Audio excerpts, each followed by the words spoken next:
I still remember the day young Kofi started changing.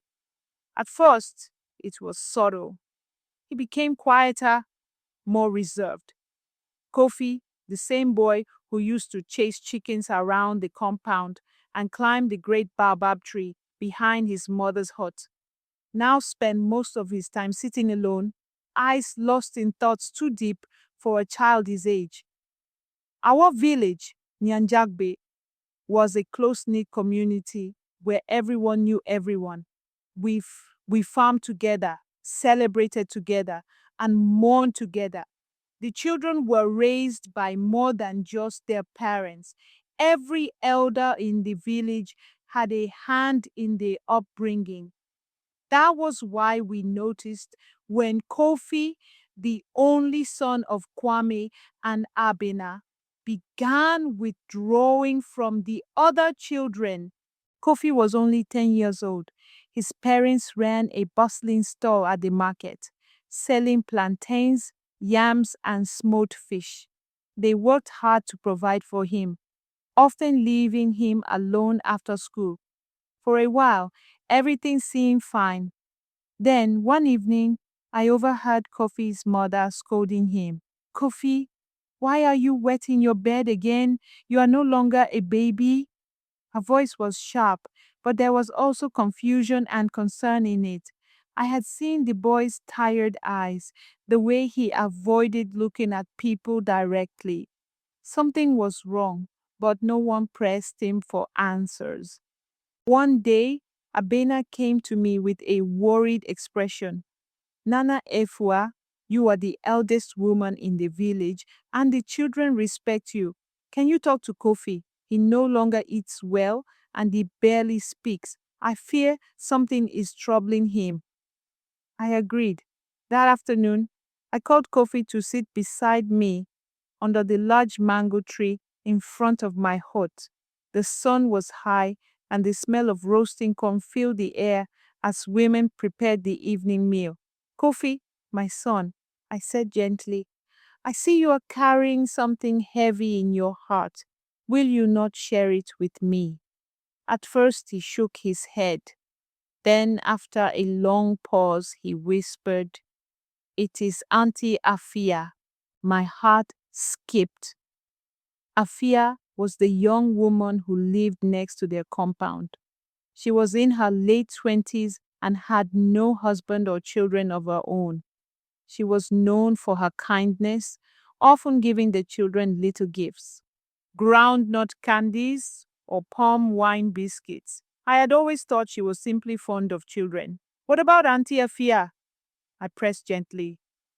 Kofi hesitated, looking around as if afraid someone might hear. Then, in a broken voice, he began to tell me everything.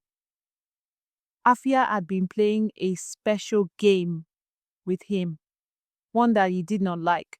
She had told him not to tell anyone, that it was their secret. At first, he did not understand, but as time went on, he started feeling uneasy.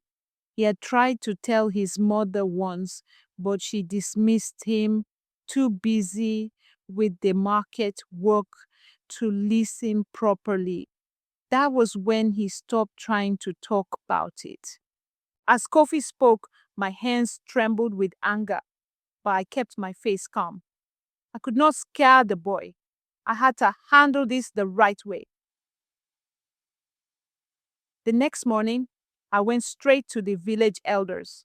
We gathered under the old meeting tree, the same place where judgments had been passed for generations. I explained what Kofi had told me, and silence fell over the elders. Kwame, Kofi's father, clenched his fists. How could this happen in our own village? He thundered. And under our noses.